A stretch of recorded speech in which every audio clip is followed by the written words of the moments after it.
ಸರಿ, ಇದನ್ನ ಸ್ವಲ್ಪ ಆಳವಾಗಿ ಬಿಡಿಸಿ ನೋಡೋಣ ಬನ್ನಿ. ಅಂದ್ರೆ ಒಬ್ಬ ವ್ಯಕ್ತಿ ಅಪ್ಪಟ ಪ್ರಾಮಾಣಿಕನಾಗಿದ್ರೆ ಆತನ ಆ ಒಂದು ಗುಣವೇ ಆತನ ಆರ್ಥಿಕ ಕಷ್ಟಗಳಿಗೆ ಮತ್ತೆ ಒಂಟಿತನಕ್ಕೆ ಕಾರಣ ಆಗ್ಬಹುದಾ? ಹ್ಮ್ ಕೇಳೋಕೆ ಸ್ವಲ್ಪ ವಿಚಿತ್ರ ಅನಿಸಿದರೂ ಕೂಡ ವಾಸ್ತವದಲ್ಲಿ ಇದು ಸಾಧ್ಯ ಇದೆ. ಹೌದು. ನಮಸ್ಕಾರ. ಇಂದಿನ ನಮ್ಮ ಈ ಆಳವಾದ ವಿಶ್ಲೇಷಣೆಗೆ ಸ್ವಾಗತ. ಇವತ್ತು ನಾವು ವೃಶ್ಚಿಕ ರಾಶಿ ಅಂದ್ರೆ ಸ್ಕಾರ್ಪಿಯೋ ರಾಶಿಯವರ ಮುಂದಿನ 5 ದಿನಗಳ ಭವಿಷ್ಯದ ಬಗ್ಗೆ ಇರೋ ಒಂದು ಕುತೂಹಲಕಾರಿ ಮಾಹಿತಿಯನ್ನ ಎಳೆ ಎಳೆಯಾಗಿ ಚರ್ಚೆ ಮಾಡಲಿದ್ದೇವೆ. ಆಕ್ಚುಲಿ ಇದು ಕೇವಲ ಗ್ರಹಗಳ ಚಲನೆ ಬಗ್ಗೆ ಇರೋ ವರದಿ ಮಾತ್ರ ಅಲ್ಲ, ಮನುಷ್ಯನ ಮನೋವಿಜ್ಞಾನ, ಆತಂಕ ಮತ್ತು ವಿಶ್ವಾಸಗಳು ಹೇಗೆ ಒಟ್ಟಿಗೆ ಕೆಲಸ ಮಾಡ್ತವೆ ಅನ್ನೋದ್ರ ಬಗ್ಗೆ ಕೂಡ ತುಂಬಾನೇ ಆಳವಾದ ಒಳನೋಟಗಳು ಇದರಲ್ಲಿದೆ. ನಿಜ. ನಾನು ಈ ಮೂಲ ಮಾಹಿತಿಯನ್ನ ಓದುವಾಗ ನನಗೆ ಬಹಳ ಆಸಕ್ತಿದಾಯಕ ಅನಿಸಿದ್ದು ಅವರ ಆ ನೇರವಾದ ವ್ಯಕ್ತಿತ್ವದ ಬಗ್ಗೆ. ವೃಶ್ಚಿಕ ರಾಶಿಯವರು ಎಷ್ಟೊಂದು ಕಠಿಣ ಪರಿಶ್ರಮಿಗಳು ಮತ್ತೆ ಶುದ್ಧ ಹೃದಯದವರು ಅಂತ ಇದರಲ್ಲಿ ವಿವರಿಸಿದ್ದಾರೆ. ಹೌದು, ಅವರು ಸುಳ್ಳು ಹೇಳೋದನ್ನ ಇಷ್ಟಪಡೋದಿಲ್ಲ. ಏನೇ ಇದ್ರೂ ಮುಖಕ್ಕೆ ಹೊಡೆದ ಹಾಗೆ ಸತ್ಯ ಹೇಳ್ತಾರೆ. ಆದರೆ ಇಲ್ಲಿ ಗಮನಿಸಬೇಕಾದ ಅಂಶ ಏನಂದ್ರೆ, ಅವರ ಇದೇ ಸತ್ಯವಂತಿಕೆ ಕೆಲವೊಮ್ಮೆ ಅವರಿಗೆ ಹೇಗೆ ಶತ್ರುಗಳನ್ನ ಸೃಷ್ಟಿ ಮಾಡುತ್ತೆ ಅನ್ನೋದು. ಕರೆಕ್ಟ್. ಯಾಕಂದ್ರೆ ಜನರಿಗೆ ಕಹಿ ಸತ್ಯಕ್ಕಿಂತ ಸಿಹಿ ಸುಳ್ಳುಗಳೇ ಹೆಚ್ಚು ಇಷ್ಟ ಆಗೋದಲ್ವಾ? ಅವರು ಮುಚ್ಚುಮರೆ ಇಲ್ದೇ ಮಾತಾಡ್ದಾಗ ಎದುರಿಗಿರೋರಿಗೆ ಸ್ವಲ್ಪ ಅಹಂಕಾರಿ ಅಂತ ಅನ್ಸಿಬಿಡುತ್ತೆ. ಎಕ್ಸಾಕ್ಟ್ಲಿ. ಈ ಗುಣದಿಂದಲೇ ಅವರು ಒಂಟಿಯಾಗ್ತಾರೆ. ಇದನ್ನೇ ನಾವು ಇಂದಿನ ನಮ್ಮ ಮಾಡರ್ನ್ ಭಾಷೆಯಲ್ಲಿ ಹೇಳ್ಬೇಕು ಅಂದ್ರೆ, ಅವರ ಈ ಪ್ರಾಮಾಣಿಕತೆ ಒಂದು ಫಿಲ್ಟರ್ ಇಲ್ಲದ ಕ್ಯಾಮರಾ ಇದ್ದಾಗೆ. ಓಹೋ, ಫಿಲ್ಟರ್ ಇಲ್ಲದ ಕ್ಯಾಮರಾ, ಒಳ್ಳೆ ಹೋಲಿಕೆ ಇದು. ಹೌದು. ಲೈಕ್ ಇವತ್ತಿನ ಜಗತ್ತಿಗೆ ಬರೀ ಫಿಲ್ಟರ್ ಹಾಕಿದ ಕೃತಕವಾಗಿ ಸುಂದರವಾಗಿ ಕಾಣೋ ಫೋಟೋಗಳೇ ಬೇಕು. ಆದ್ರೆ ಈ ಫಿಲ್ಟರ್ ಇಲ್ಲದ ಕ್ಯಾಮರಾ ಸತ್ಯ ಹೇಗಿದೆಯೋ ಹಾಗೆ ನೈಜ ಚಿತ್ರಣವನ್ನ ಕೊಡುತ್ತೆ. ಅದರಲ್ಲಿರೋ ಕಲೆಗಳು, ನ್ಯೂನತೆಗಳು ಎಲ್ಲವೂ ಸ್ಪಷ್ಟವಾಗಿ ಕಾಣುತ್ತೆ ಅಲ್ವಾ? ಖಂಡಿತ. ಆ ನೈಜತೆ ಕೆಲವರಿಗೆ ಇಷ್ಟ ಆಗಲ್ಲ. ಹಾಗಾಗಿ ಆ ಕ್ಯಾಮರಾವನ್ನ ದೂರ ಇಡೋಕೆ ಟ್ರೈ ಮಾಡ್ತಾರೆ. ಆ ಕ್ಯಾಮ್ರಾ ಹೋಲಿಕೆ ಇಲ್ಲಿನ ಪರಿಸ್ಥಿತಿಗೆ ಪರ್ಫೆಕ್ಟಾಗಿ ಮ್ಯಾಚ್ ಆಗತ್ತೆ. ಆ ಕ್ಯಾಮ್ರಾ ಸುಳ್ಳು ಹೇಳಲ್ಲ, ಆದ್ರೆ ಅದೇ ಕಾರಣಕ್ಕೆ ಅದು ಮೂಲೆಗುಂಪಾಗೋ ಚಾನ್ಸಸ್ ಇರುತ್ತೆ. ಇದೇ ಕಾರಣಕ್ಕೆ ವೃಶ್ಚಿಕ ರಾಶಿಯವರು ಬಹಳ ಕಷ್ಟಪಟ್ಟಿದ್ದಾರೆ ಅಂತ ವರದಿಯಲ್ಲಿದೆ. ಆದ್ರೆ ಈ ಕಷ್ಟಗಳಿಗೆಲ್ಲ ಈಗ ಒಂದು ಎಂಡ್ ಕಾರ್ಡ್ ಬೀಳೋ ಸಮಯ ಬಂದಿದೆ ಅಂತ ಕೂಡ ಹೇಳಿದ್ದಾರೆ ಅಲ್ವಾ? ಹೌದು. ಇಲ್ಲಿ ಇನ್ನೊಂದು ವಿಷಯ ಅಂದ್ರೆ, ವೃಶ್ಚಿಕ ರಾಶಿಯ ಅಧಿಪತಿ ಮಂಗಳ ಗ್ರಹ. ಜ್ಯೋತಿಷ್ಯದಲ್ಲಿ ಮಂಗಳ ಅಂದ್ರೆ ಧೈರ್ಯ ಮತ್ತು ಶಕ್ತಿಯ ಸಂಕೇತ. ಅಂದ್ರೆ ಅವರು ಇಷ್ಟು ದಿನ ವಾಡಿದ ಹೋರಾಟಗಳಿಗೆ ಈಗ ಪ್ರತಿಫಲ ಸಿಗೋ ಟೈಮ್ ಬಂದಿದೆ ಅಂತನಾ? ಒಂದು ರೀತಿಯಲ್ಲಿ ಹೌದು. ಮುಂದಿನ 5 ದಿನಗಳಲ್ಲಿ ಈ ಮಂಗಳನ ಪ್ರಭಾವದಿಂದ ಅವರ ಅದೃಷ್ಟ ಬಹಳ ಬಲವಾಗಿ ಕೆಲಸ ಮಾಡಕ್ ಶುರು ಮಾಡುತ್ತೆ ಅಂತ ವಿಶ್ಲೇಷಣೆ ಆಗಿದೆ. ವಾವ್! ಅಂದ್ರೆ ಆರ್ಥಿಕ ಸುಧಾರಣೆ ಆಗೋದು ಮತ್ತೆ ನಿಂತು ಹೋದ ಕೆಲಸಗಳಿಗೆ ಮರುಚಾಲನೆ ಸಿಗೋದು ಇದೆಲ್ಲ ಆಗುತ್ತಾ? ಖಂಡಿತ. ಕೇವಲ ಹಣಕಾಸು ಅಷ್ಟೇ ಅಲ್ಲ, ಕುಟುಂಬದಲ್ಲಿನ ತೊಂದರೆಗಳು ಕೂಡ ನಿವಾರಣೆ ಆಗುತ್ತೆ ಅಂತ ಉಲ್ಲೇಖ ಮಾಡಿದ್ದಾರೆ. ಮನೆಯಲ್ಲಿ ನಡೀತಾ ಇದ್ದ ಸಣ್ಣಪುಟ್ಟ ಜಗಳಗಳು ಮಾಯ ಆಗಿ ಪ್ರೀತಿಯ ವಾತಾವರಣ ನಿರ್ಮಾಣ ಆಗುತ್ತಲ್ವಾ? ಮನೆಯಲ್ಲಿ ಶಾಂತಿದ್ರೆ ಮನುಷ್ಯನಿಗೆ ಮುನ್ನಡೆಯೋಕೆ ಅದೇ ದೊಡ್ಡ ಶಕ್ತಿ. ಅಕ್ಷರಶಃ ಸತ್ಯ. ಆದ್ರೆ ಈ ವರದಿಯನ್ನ ಓದುವಾಗ ನನ್ನಲ್ಲೊಂದು ಪ್ರಶ್ನೆ ಮೂಡ್ತು. ಇಲ್ಲಿ ಬರೀ ಆರ್ಥಿಕ ಮತ್ತೆ ಫ್ಯಾಮಿಲಿ ವಿಷಯ ಮಾತ್ರ ಹೇಳಿಲ್ಲ, ಜೊತೆಗೆ ಒಂದು ಅಗೋಚರ ದೈವಿಕ ರಕ್ಷಣೆಯ ಬಗ್ಗೆ ಪ್ರಸ್ತಾಪ ಮಾಡಿದ್ದಾರೆ.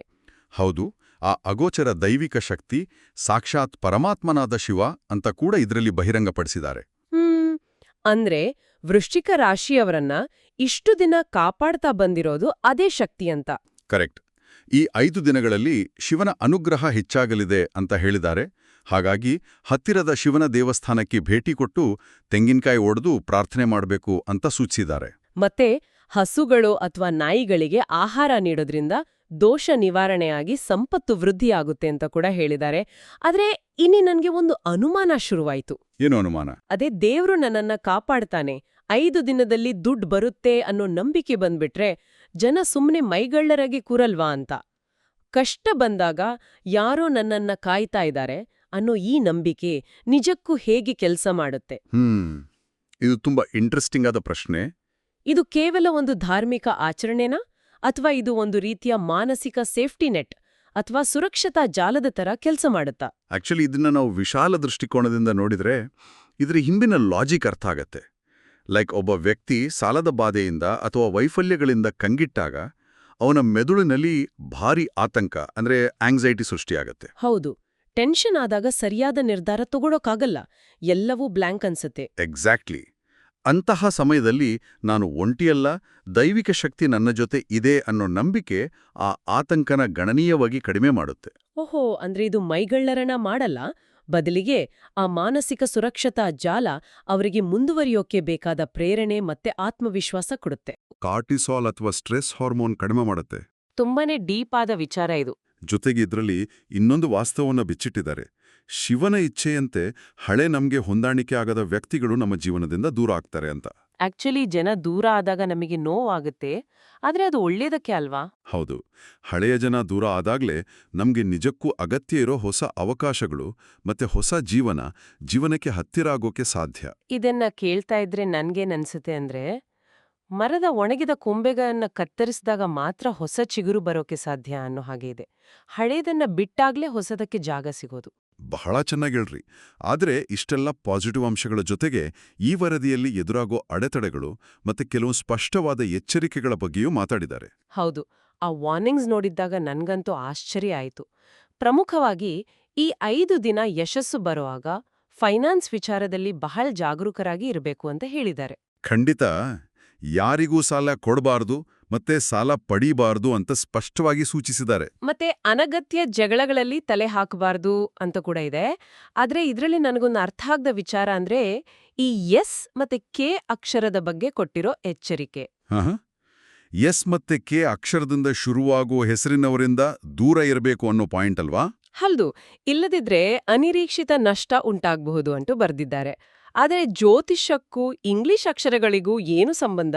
ಇದು ಕೇಳೋಕೆ ಸ್ವಲ್ಪ ವಿಚಿತ್ರ ಅನಿಸ್ತಾ ಇಲ್ವಾ? ಮೇಲ್ನೋಟಕ್ಕೆ ಇದು ವಿಚಿತ್ರ ಅಂತ ಅನ್ಸೋದು ಸಹಜ. ಆದರೆ ನಾವು ಇದರ ಹಿಂದಿನ ತರ್ಕನ ಅರ್ಥ ಮಾಡ್ಕೋಬೇಕು. ಏನು ಲಾಜಿಕ್ ಇದೆ ಇದರಲ್ಲಿ?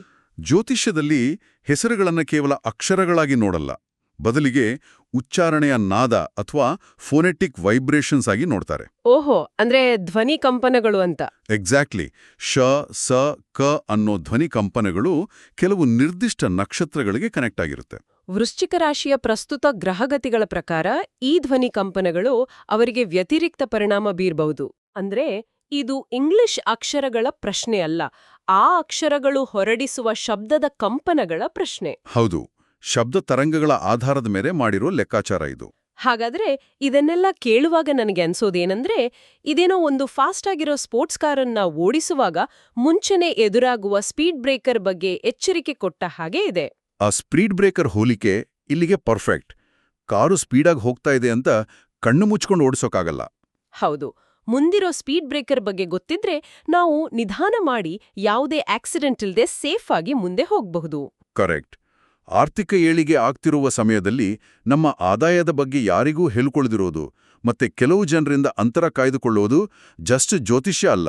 ಅಂದ್ರೆ ಇದೊಂದು ರೀತಿಯ ರಿಸ್ಕ್ ಮ್ಯಾನೇಜ್ಮೆಂಟ್ ಅಲ್ವಾ? ಖಂಡಿತ. ಇದೊಂದು ಅತ್ಯುತ್ತಮವಾದ ಅಪಾಯ ನಿರ್ವಹಣಾ ಕೌಶಲ್ಯ. ವ್ಯವಹಾರದಲ್ಲಿ ನಾವು ಹೇಗೆ ಎಚ್ಚರಿಕೆ ವಹಿಸ್ತೀವೋ ಜೀವನದಲ್ಲೂ ಹಾಗೆ ಇರಬೇಕು. ಹೌದಲ್ವಾ? ನಮ್ಮ ಏಳಿಗೆ ನೋಡಿ ಇತರರಿಗೆ ಅಸೂಯೆ ಬರೋದು ಕಾಮನ್. ಇದನ್ನೇ ವರದಿಯಲ್ಲಿ ದುಷ್ಟ ಕಣ್ಣು ಅಥವಾ ದೃಷ್ಟಿದೋಷ ಅಂತ ಹೇಳಿದ್ದಾರೆ. ಹೌದು, ಆ ದೃಷ್ಟಿದೋಷ ನಿವಾರಣೆಗೆ ಒಂದು ಸರಳ ಪರಿಹಾರ ಕೂಡ ಕೊಟ್ಟಿದ್ದಾರೆ. ಒಂದು ಹಿಡಿ ಉಪ್ಪನ್ನ ತೆಗೆದುಕೊಂಡು ಹೊರಗೆ ಎಸೆಯಬೇಕು ಅಂತ. ಈ ಉಪ್ಪಿನ ಪರಿಹಾರದ ಹಿಂದಿನ ಲಾಜಿಕ್ ಏನು? ಉಪ್ಪಿಗೆ ಪ್ರಾಚೀನ ಕಾಲದಿಂದಲೂ ನಕಾರಾತ್ಮಕ ಶಕ್ತಿಯನ್ನ ಹೀರ್ಕೊಳ್ಳೋ ಗುಣ ಇದೆ ಅಂತ ಜಗತ್ತಿನ ಬಹಳ ಸಂಸ್ಕೃತಿಗಳಲ್ಲಿ ನಂಬುತ್ತಾರೆ. ಮಾನಸಿಕವಾಗಿ ನೋಡಿದ್ರೆ ಆ ಉಪ್ಪನ್ನ ಹೊರಗೆ ಎಸೆದಾಗ ವ್ಯಕ್ತಿಗೆ ನನ್ನ ಮೇಲಿದ್ದ ನಕಾರಾತ್ಮಕತೆ ಹೊರಟು ಹೋಯ್ತು ಅನ್ನೋ ಒಂದು ಸೈಕೋಲಾಜಿಕಲ್ ಕ್ಲೋಷರ್ ಅಥವಾ ಮಾನಸಿಕ ಮುಕ್ತಾಯ ಸಿಗುತ್ತೆ. ಓಹೋ, ಅಂದ್ರೆ ಮನಸ್ಸಿನಲ್ಲಿದ್ದ ಆತಂಕ ಆ ಉಪ್ಪಿನ ಜೊತೆ ಹೊರಗೆ ಹೋಗುತ್ತಾ? ಎಕ್ಸಾಕ್ಟ್ಲಿ. ಆಗ ಆತ ಮತ್ತೆ ಸಂಪೂರ್ಣ ಏಕಾಗ್ರತೆಯಿಂದ ತನ್ನ ಕೆಲಸದ ಕಡೆ ಫೋಕಸ್ ಮಾಡಕ್ ಸಾಧ್ಯ ಆಗುತ್ತೆ. ಅಂದ್ರೆ ಇದೊಂದು ರೀತಿಯ ಪ್ಲಾಸಿಬೋ ಎಫೆಕ್ಟ್ ಇದ್ದ ಹಾಗೆ. ನೆಗೆಟಿವಿಟಿ ಹೊರಹಾಕಿದ ಮೇಲೆ ಪಾಸಿಟಿವಿಟಿನ ಹೆಚ್ಚಿಸೋಕೆ ಕೆಲವು ಆಕ್ಷನಬಲ್ ಲಕ್ ಅಥವಾ ಕಾರ್ಯಗತಗೊಳಿಸಬಹುದಾದ ಅದೃಷ್ಟದ ಬಗ್ಗೆಯೂ ಇದರಲ್ಲಿ ವಿವರಣೆ ಇದೆ. ಹೌದು, ನಿರ್ದಿಷ್ಟವಾದ ದಿನಗಳು ಮತ್ತೆ ಬಣ್ಣಗಳ ಬಗ್ಗೆ ಕೂಡ ಹೇಳಿದ್ದಾರೆ. ಆದ್ರೆ ಅದಕ್ಕೂ ಮುಂಚೆ ಇಲ್ಲೂ ನನಗೆ ಅರ್ಥ ಆಗದೆ ಒಂದು ವಿಚಾರ ಇದೆ. ವೃಶ್ಚಿಕ ರಾಶಿಗೆ ಸೇರಿರುವ ಒಟ್ಟು 9 ಪಾದಗಳ ವಿವರ ಕೊಟ್ಟಿದ್ದಾರೆ. ಅಂದ್ರೆ ವಿಶಾಖ ನಕ್ಷತ್ರದ ಪಾದಗಳು, ಜ್ಯೇಷ್ಠ ನಕ್ಷತ್ರದ ಪಾದಗಳು ಅಂತ ಇದೆ ಅಲ್ವಾ? ಹೌದು, ವಿಶಾಖ ನಕ್ಷತ್ರದ 1, 2, 3ನೇ ಪಾದ, ಜ್ಯೇಷ್ಠ ನಕ್ಷತ್ರದ 2, 3, 4ನೇ ಪಾದ ಮತ್ತು ಅನುರಾಧ ನಕ್ಷತ್ರದ ಎಲ್ಲ 4 ಪಾದಗಳು ಅಂತ. ಈ ಪಾದ ಅಂದ್ರೆ ಏನು? ಸಾಮಾನ್ಯ ಜನರಿಗೆ ಅರ್ಥ ಆಗೋ ಹಾಗೆ ವಿವರಿಸಬಹುದಾ? ಖಂಡಿತ. ಇದನ್ನ ಬಹಳ ಸಿಂಪಲ್ ಆಗಿ ಅರ್ಥ ಮಾಡ್ಕೋಬಹುದು. ಈಗ ಆಕಾಶನ ಒಂದು ದೊಡ್ಡ ವೃತ್ತ ಅಥವಾ ಒಂದು ಪಿಜ್ಜಾ ಅಂತ ಕಲ್ಪನೆ ಮಾಡ್ಕೊಳ್ಳಿ. ಓಕೆ, ಆಕಾಶ ಒಂದು ಪಿಜ್ಜಾ. ಸ್ವಲ್ಪ ತಮಾಷೆಯಾಗಿದೆ, ಆದ್ರೆ ಹೇಳಿ. ಆ ದೊಡ್ಡ ಪಿಜ್ಜಾನ 12 ಸಮಾನ ಭಾಗ ಮಾಡಿದ್ರೆ ಒಂದೊಂದು ಸ್ಲೈಸ್ ಕೂಡ ಒಂದೊಂದು ರಾಶಿಯಾಗುತ್ತೆ. ಅರ್ಥ ಆಯ್ತು. 12 ರಾಶಿಗಳು, 12 ಸ್ಲೈಸ್ಗಳು. ಈಗ ಆ ಒಂದೊಂದು ರಾಶಿಯ ಒಳಗೂ ನಕ್ಷತ್ರಗಳು ಇರ್ತವೆ. ಒಂದು ನಕ್ಷತ್ರನ 4 ಸಣ್ಣ ಭಾಗಗಳಾಗಿ ಕಟ್ ಮಾಡಿದ್ರೆ ಆ ಪ್ರತಿಯೊಂದು ಸಣ್ಣ ಭಾಗವೇ ಒಂದು ಪಾದ. ಓಹೋ, ಅಂದ್ರೆ ಒಬ್ಬ ವ್ಯಕ್ತಿ ಹುಟ್ಟಿದಾಗ ಚಂದ್ರ ಆಕಾಶದ ಯಾವ ನಿಖರವಾದ ಸಣ್ಣ ತುಣುಕಿನಲ್ಲಿ, ಅಂದ್ರೆ ಯಾವ ಪಾದದಲ್ಲಿ ಇದ್ದ ಅನ್ನೋದನ್ನ ಇದು ಸೂಚಿಸುತ್ತೆ. ಎಕ್ಸಾಕ್ಟ್ಲಿ. ಈ 9 ಪಾದಗಳು ವೃಶ್ಚಿಕ ರಾಶಿಯ ಅಡಿಯಲ್ಲಿ ಬರುತ್ತವೆ. ಈ ಪಾದಗಳಲ್ಲಿ ಜನಿಸಿದವರು ಮೂಲತಃ ದೃಢವಾದ ಮನಸ್ಥಿತಿ ಮತ್ತೆ ಗುರಿ ತಲುಪುವವರೆಗೂ ವಿರಮಿಸದ ಛಲ ಹೊಂದಿರೋರು ಅಂತ ಇದರಲ್ಲಿ ಸ್ಪಷ್ಟಪಡಿಸಿದ್ದಾರೆ. ಹಾಗಾಗಿ ಆ ಚಲನ ಪರಿಣಾಮಕಾರಿಯಾಗಿ ಬಳಸ್ಕೊಳ್ಳೋಕೆ ಹೊಸ ಕೆಲಸನ ಶುಕ್ರವಾರ ಅಥವಾ ಭಾನುವಾರ ಶುರು ಮಾಡ್ಬೇಕು ಅಂತ ಹೇಳಿರೋದಲ್ವಾ?